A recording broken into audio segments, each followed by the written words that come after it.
Andrea Kimi Antonelli is one of the most exciting young prospects to enter Formula One in many years. Arguably the most exciting since Max Verstappen joined the grid back in 2015 with Toro Rosso, and that was what, 10 years ago now? Wait, no, that can't be right, could it? Has it really been 10 years?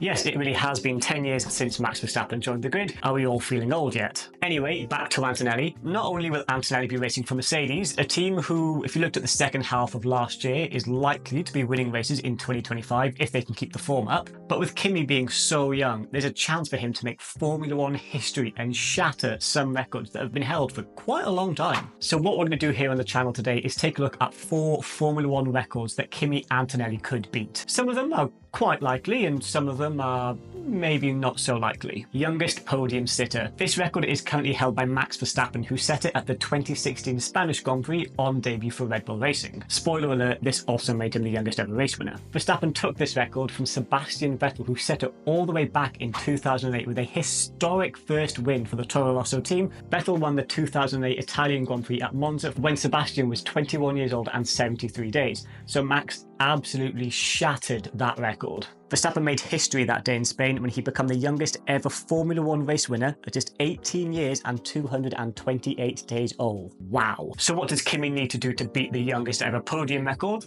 Well, I'll tell you. Kimi will need to get a podium in any of the first 3 races of the 2025 season. I'm definitely not looking at what the first 3 races of the season are, if you're wondering. Australia, China, Japan. So Kimi needs to win in either Australia, China, or Japan to beat this record. So how likely is Kimi to take this record? I mean, there's been a couple of drivers that have scored podiums on their first ever Grand Prix. I mean, Kevin Magnussen did it for McLaren in 2014. Got a P2 at Melbourne, I believe it was. Lewis Hamilton also had an incredible 9 podium streak from debut. So if the Mercedes is competitive and Kimi's quick straight out of the gate, then we could maybe see this record taken. Youngest ever Formula One race winner. Again, this record was stolen from Sebastian Vettel by Max Verstappen on that day in 2016 at the Spanish Grand Prix. And of course, as I mentioned earlier, the record was set back in 2008 by Sebastian Vettel at Monza.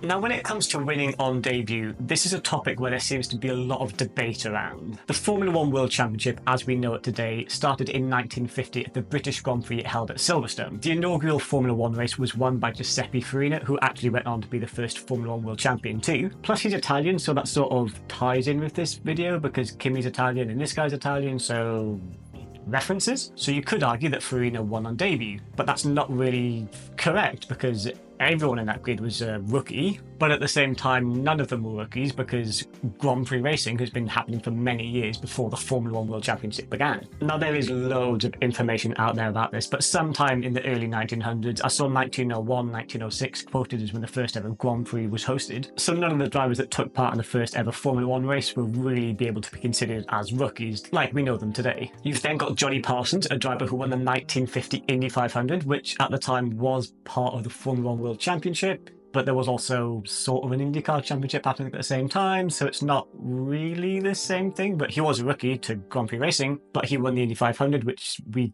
definitely don't think of as a Formula One race, certainly not these days. And then you've got Giancarlo Baghetti, who won the 1961 French Grand Prix. Although Baghetti had been racing in a number of different series up to this time, this was his first time in a Formula One car. He even won the race on the final lap. Coming out of the last corner, he was even in P2, just behind the Porsche of Dan Gurney. But slipstreaming was everything. The cars back in the day were nowhere near as aerodynamic as they are now, so if a car in front of you is punching a hole in the air, you're going to gain seconds on them. So that's exactly what Baghetti did. Slipstreams Dan Gurney all the way to the line, pulling out just 200 meters before the finishing line to take the win by just 1/10 of a second. I feel like I could make a whole video just about that race win. That's such an incredible story. But I do think it is tricky to speak about these older races because although there's plenty of records set back in those times, there definitely needs to be something said about the reliability and the competitiveness of some of those cars. In that race I just spoke about, you had 16 cars, either DNF or DNS. Out of the 31 cars that entered that Grand Prix, only 7 cars finished on the lead lap. And the lap was over 3 minutes long. So can you really count this as winning on debut when half the field doesn't even finish the race and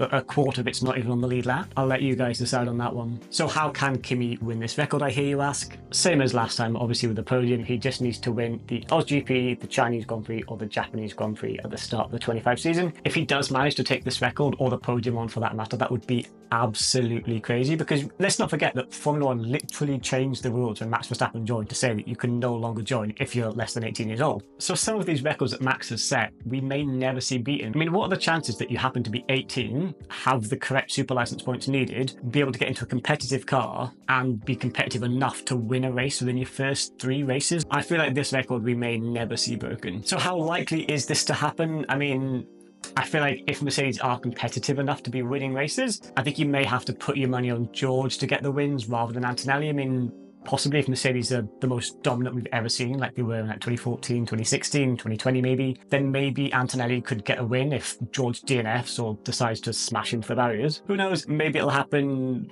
I think it's quite unlikely though. Before we jump into the next record, please take a look to see if you're subscribed or not. A huge proportion of the people that watch these videos are not yet subscribed, and it would mean the world to me if you could. Youngest pole sitter. Now, this is unfortunately for Max Verstappen one of the records that he wasn't able to take from Sebastian Vettel. Can you guess when Sebastian set this record? I'll give you a minute. Of course, he set it in 2008 at the Italian Grand Prix at Monza when he was 21 years old and 73 days.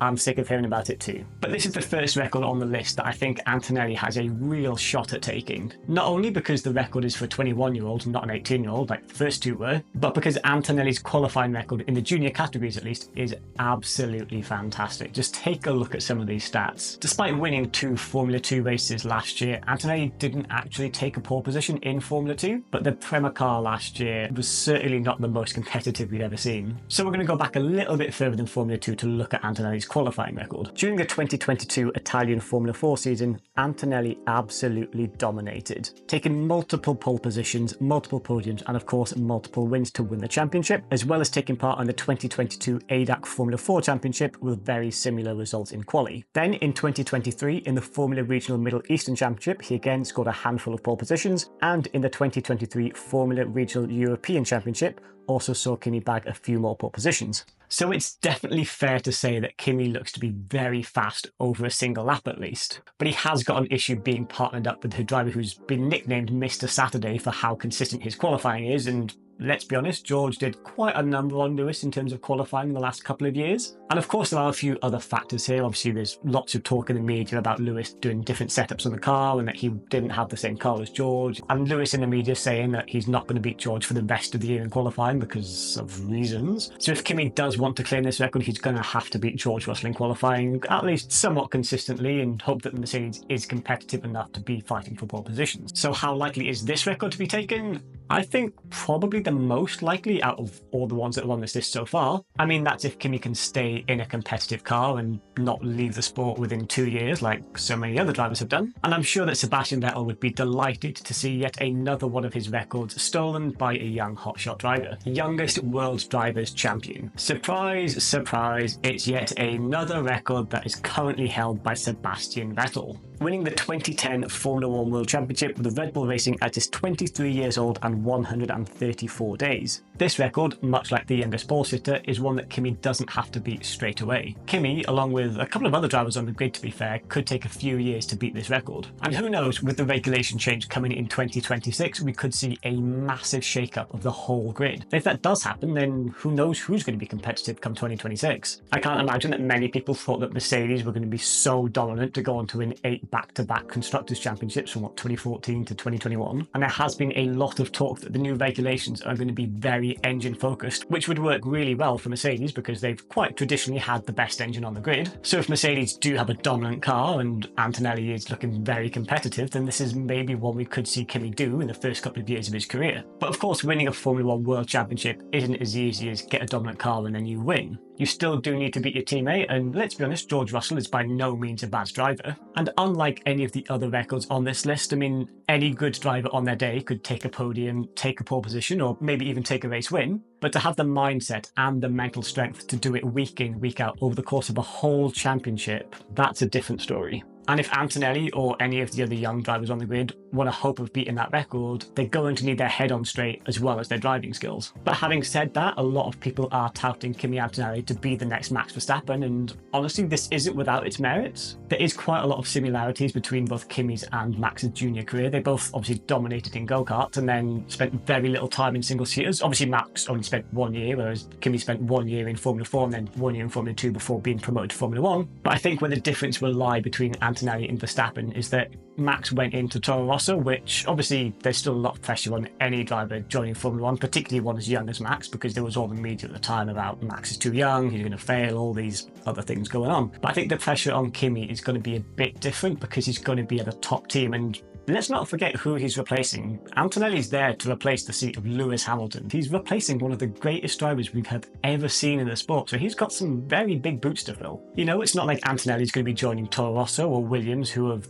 basically been a bit of a Mercedes junior team for the last few years now. He's going straight to a top team. So the pressure on Antonelli is going to be massive next year, and he needs to deliver. So how likely is this record to be broken?